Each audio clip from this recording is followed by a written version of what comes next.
So again, my name is Erina Bowman, and I'm here on behalf of my team at the London School of Hygiene and Tropical Medicine.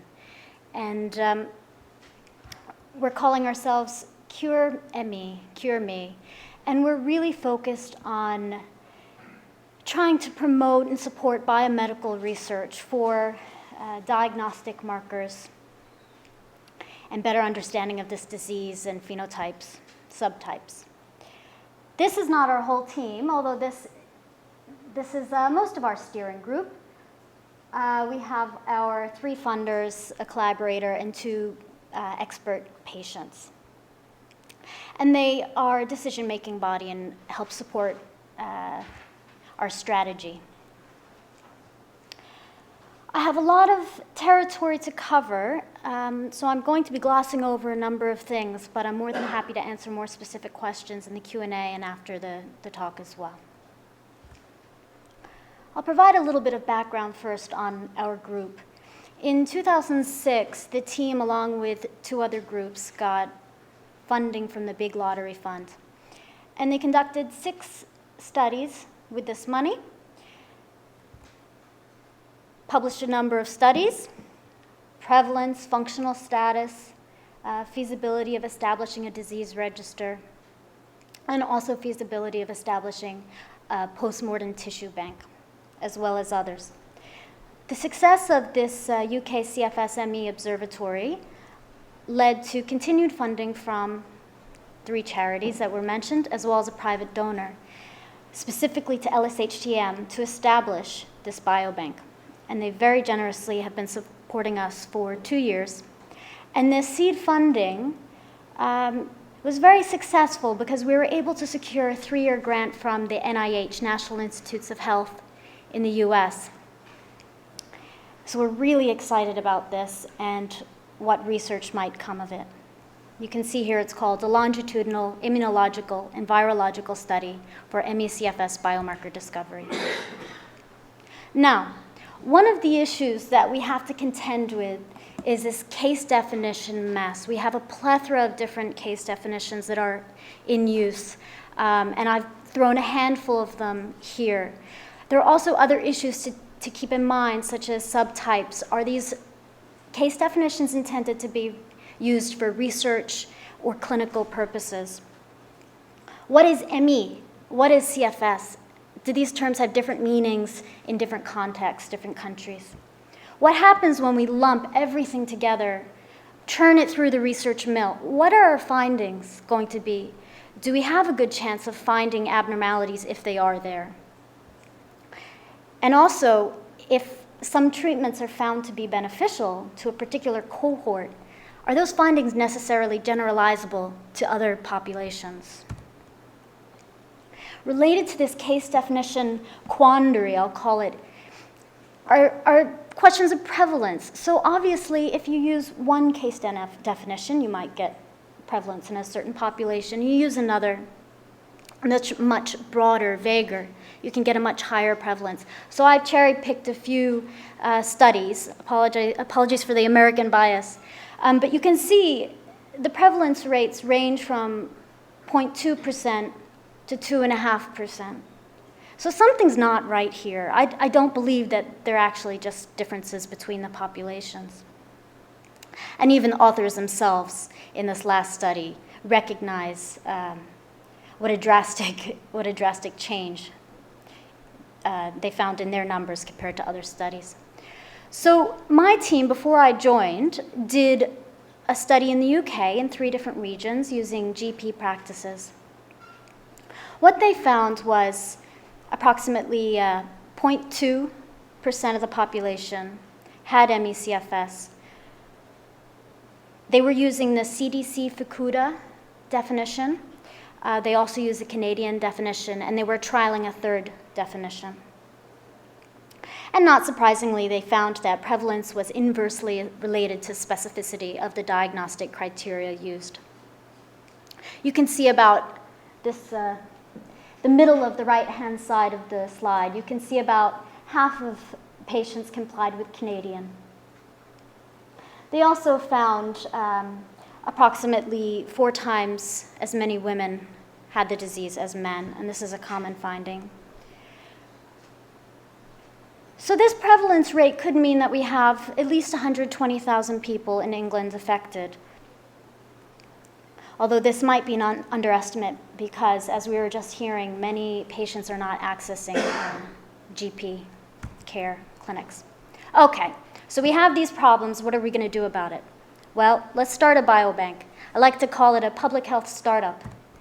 And before my team got going, they wanted to find out what the patient perspective was, what were the important points for them, because there's no point trying to build a biobank if you don't have the agreement and cooperation of the population you're trying to help.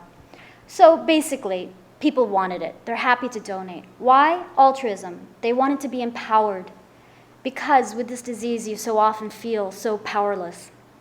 So much is taken away from your life. So they wanted to feel like they could make an impact on their own lives and potentially on those of others. They did want to ensure that there was good quality, and they had concerns about who might get their hands on this information: governments, insurance companies, benefit agencies. So all these thoughts were taken into consideration, and we started the biobank.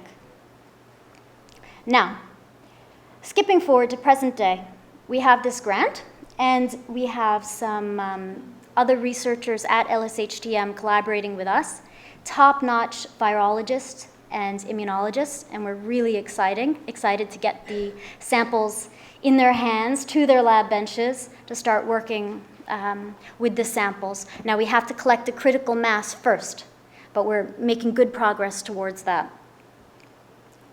We're going to be looking for NK cell phenotype and function, looking for Epstein-Barr, CMV, and HHV6, and also looking at gene expression. Now, an important component of this project is that it's longitudinal. So we have baseline, and then we have 6-month time points, and pending funding, we'll have 12-month and potentially future time points as well. And what this will allow us to do is look at changes over time, looking at symptoms, and then what we see in the bloods and the clinical data as well. We're collecting data on about 50 different symptoms and also on the severity of those symptoms. We're also trying to utilize the resources as best we can by harmonizing our procedures with other biobanks that are also in their nascent stages. So we've been really lucky, actually, because it's been a perfect time to talk about the spinning protocol for the tubes in the centrifuge, how long, which type of tube, which instruments are you using for your clinical assessment. So we've been quite lucky, and we're really excited to be moving forward with those partnerships. So currently, we have over 500 participants we need to recruit. We have over 220 consented so far, and we have about, I think, 170 sets of samples in the freezers. For cases, we're using the Canadian and the CDC Fukuda case definitions. Adults, fully informed consent. An important point of our project is that we really want to get severely affected participants because they're so often neglected. Now, we're not going to be able to get the worst of the worst, but we can get people who are mostly housebound and sometimes bedbound. So this is a really important and exciting part of our project, I think. For controls, we have healthy people, and we also have multiple sclerosis cohort, and that was at the request of the NIH because they wanted a sick comparison group. I'm not going to spend too much time on recruitment, but just to say we've been recruiting most of our participants from east of England and London area, and that's mostly related to logistical reasons. We're recruiting from both primary and secondary care services and support groups for severely affected, but it's important to note they must have been diagnosed by a GP with ME/CFS. They cannot be self-diagnosed. There's a whole host of ethical procedures and hoops to jump through, so everything's above board.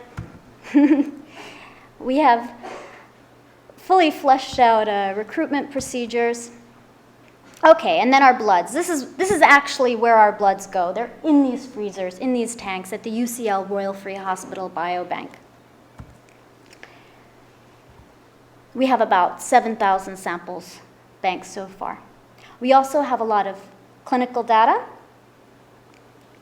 We have symptoms assessment, which we use to determine case definition compliance. In addition to the 2 I mentioned, we collect data on another 3 case definitions. We have extended questionnaires and our clinical measurements and lab tests. I won't go through this, but just to say, we're going to have a lot of data on these people, and this will help when researchers approach us with specific hypotheses they want to investigate. Okay. Skip all this. So as I was just hinting at, we designed this biobank not just for ourselves, but to be used around the world. It's supposed to be an open resource. We want to get these samples to the best researchers around the world. We want to look at hypotheses on mechanisms of disease, improving diagnosis and biomarkers, and phenotyping, and other basic science studies. We have a peer review process for any applications to ensure that we're giving the samples to the people who will make the best use of them. This is just a taster that there's some really interesting immunological research coming out now. These are 3 teams in Australia, Germany, and Norway. And I'm not going to go into detail, but it's just to say that we have so many leads now that our researchers can now pursue, hopefully using our samples. We hope to stay in business for a long time. I'm aware I don't have much time, so I won't go into details. But something we need to think about is the long-term sustainability and how we can keep this going long-term. We've had such generous support from the charities and now from the NIH, but really it would be fantastic to get government funding for this sort of infrastructure type project. That's it. These are the 2 other members of my team, and Caroline Kingdon, our research nurse, joined us after this picture was taken.